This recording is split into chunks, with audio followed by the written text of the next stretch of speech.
शंभवे गुरुवे नमः। शंभवे गुरुवे नमः। प्रणाम करती हूँ मैं अपने गुरु महेश्वर शिव के चरणों में, मेरा प्रणाम स्वीकार हो। प्रणाम करती हूँ माँ भवानी के चरणों में, मेरा प्रणाम स्वीकार हो। प्रणाम करती हूँ साहब दीदी के चरणों में, मेरा प्रणाम स्वीकार हो। प्रणाम करती हूँ आप सभी गुरु भाई बहनों के चरणों में, मेरा प्रणाम स्वीकार हो। आप सभी का बहुत बहुत धन्यवाद। आगे सुनते हैं शिव महापुराण संचित में। इससे पहले का हमने काल सुना था। उस समय उन नूतन दाम्पत्य को देखने के लिए 16 दिव्य नारियां बड़े आदर के साथ शीघ्रता पूर्वक वहां आई। उनके नाम इस प्रकार हैं: सरस्वती, लक्ष्मी, सावित्री, गंगा, अदिति, सची, लोपामुद्रा, अरुंधति, अहिल्या, तुलसी, स्वाहा, रोहिणी, पृथ्वी, शतरूपा, संज्ञा तथा रति। ये देवांगनाएं तथा मनोहरणी देव कन्या, नाग कन्या और मुनि कन्याएं भी वहां आ पहुंची।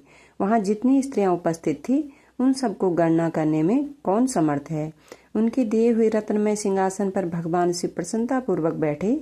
उस समय उन्होंने शिव से नाना प्रकार की विनोदपूर्ण बातें कहीं। तदंतर प्रसन्नचित्त हुए महेश्वर ने अपनी पत्नी के साथ मिष्टान भोजन और आचमन करके कपूर डाला हुआ पान खाया। इसी अवसर पर अनुकूल समय जान प्रसन्न हुई रति ने दीन वत्सल भगवान शंकर से कहा, भगवान, पार्वती का पाणी ग्रहण करके आपने अत्यंत दुर्लभ सौभाग्य प्राप्त किया है। बताइए, मेरे प्राणनाथ को जो सर्वथा स्वार्थ रहित थे, आपने क्यों भस्म कर डाला? अब यहाँ मेरे पति को जीवित कीजिए और अपने अंतःकरण में काम संबंधी व्यापार को जगाइए। आपको और मुझको जो समान रूप से वियोग जनित संताप प्राप्त हुआ है, उसे दूर कीजिए। महेश्वर, आपके इस विवाह उत्सव में सब लोग सुखी हुए हैं, केवल मैं ही अपने पति के बिना दुख में डूबी हुई हूँ। देव शंकर, प्रसन्न होइए और मुझे सनात कीजिए। दीन बंधु, परम प्रभु, अपनी कही हुई बातों को सत्य कीजिए। चराचर प्राणियों सहित 3 लोकों में आपके सिवा दूसरा कौन है जो मेरे दुख का नाश करने में समर्थ हो? ऐसा जानकर आप मुझ पर दया कीजिए। दीनों पर दया करने वाले नाथ, सबको आनंद प्रदान करने वाले, अपने इस विवाह उत्सव में मुझे भी उत्सव संपन्न बनाइए। मेरे प्राणनाथ के जीवित होने पर ही अपनी प्रिय पार्वती के साथ आपका सुंदर विहार परिपूर्ण होगा, इसमें संशय नहीं है। सर्वेश्वर, आप सब कुछ करने में समर्थ हैं, क्योंकि आप ही परमेश्वर हैं। यहाँ अधिक कहने से क्या लाभ। सर्वेश्वर, आप शीघ्र मेरे पति को जीवित कीजिए। ऐसा कहकर रति ने गांठ में बंधा हुआ कामदेव के शरीर का भस्म शंभु को दे दिया और उनके सामने हा नाथ कहकर रोने लगी। रति का रुदन सुनकर सरस्वती आदि सभी देवियां रोने लगीं और अत्यंत दीन वाणी में बोली, प्रभु, आपका नाम भक्त वत्सल है। आप दीन बंधु और दया के सागर हैं, अतः काम को जीवन दान दीजिए और रति को उत्साहित कीजिए। आपको नमस्कार है। ब्रह्मा जी कहते हैं, नारद, उन सब की यह बात सुनकर महेश्वर प्रसन्न हो गए। उन करुणा सागर प्रभु ने तत्काल ही रति पर कृपा की। भगवान शूलपाणी की अमृतमय दृष्टि पड़ते ही पहले जैसे रूप, वेश और चिन्ह से युक्त अद्भुत मूर्तिधारी सुंदर कामदेव उस भस्म से प्रकट हो गया। अपने पति को वैसे ही रूप, आकृति, मंद मुस्कान और धनुष बाण से युक्त देख रति ने महेश्वर को प्रणाम किया। वह कृतार्थ हो गई। उसने प्राणनाथ की प्राप्ति कराने वाले भगवान शिव का अपने जीवित पति के साथ हाथ जोड़कर बारंबार स्तवन किया। पत्नी सहित काम की हुई स्तुति को सुनकर दयाराद्र हृदय भगवान शंकर अत्यंत प्रसन्न हुए और इस प्रकार बोले। शंकर ने कहा, मानो भव, पत्नी सहित तुमने जो स्तुति की है उससे मैं बहुत प्रसन्न हूँ। स्वयं प्रकट होने वाले काम, तुम वर मांगो, मैं तुम्हें मनोवांछित वस्तु दूंगा।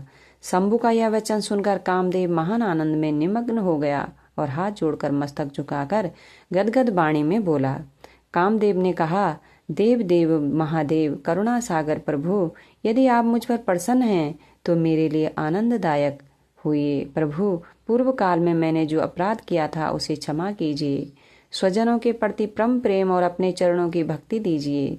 कामदेव का यह कथन सुनकर परमेश्वर से प्रसन्न हो बोले, बहुत अच्छा। इसके बाद उन करुणा निधि ने हंसकर कहा, महामते कामदेव, मैं तुम पर प्रसन्न हूँ। तुम अपने मन से भय को निकाल दो। भगवान विष्णु के पास जाओ और इस घर से बाहर ही रहो। तदंतर काम शिव जी को प्रणाम करके बाहर आ गया। विष्णु आदि देवताओं ने उसे आशीर्वाद दिया। इसके बाद भगवान शंकर ने उस वास भवन में पार्वती को बाएं बिठाकर मिष्ठान भोजन कराया और पार्वती ने भी प्रसन्नता पूर्वक उनका मुंह मीठा किया। तदंतर वहां लोकाचार का पालन करते हुए आवश्यक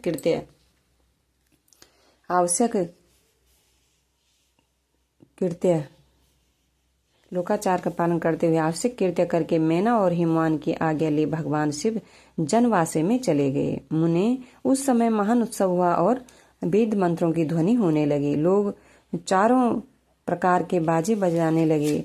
जनवासे में अपने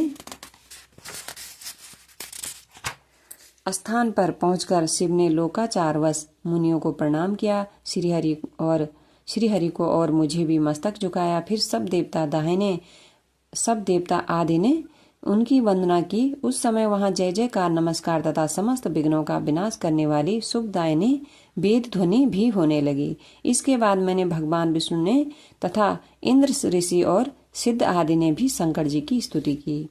गिरिराज नायक महेश्वर की स्तुति करके हुए विष्णु आदि देवता प्रसन्नता पूर्वक उनकी यथोचित सेवा में लग गए। तत्पश्चात लीला पूर्वक शरीर धारण करने वाले महेश्वर शंभु ने उन सबको सम्मान दिया। फिर उन परमेश्वर की आज्ञा पाकर वे विष्णु आदि देवता अत्यंत प्रसन्न हो अपने अपने विश्राम स्थान को गए। अपने गुरु सहित साहब दीदी के चरणों में प्रणाम। आप सभी गुरु भाई बहनों के चरणों में प्रणाम। मेरा प्रणाम स्वीकार हो। सभी का बहुत बहुत धन्यवाद। आज के लिए इतना ही। इससे आगे कल सुनेंगे।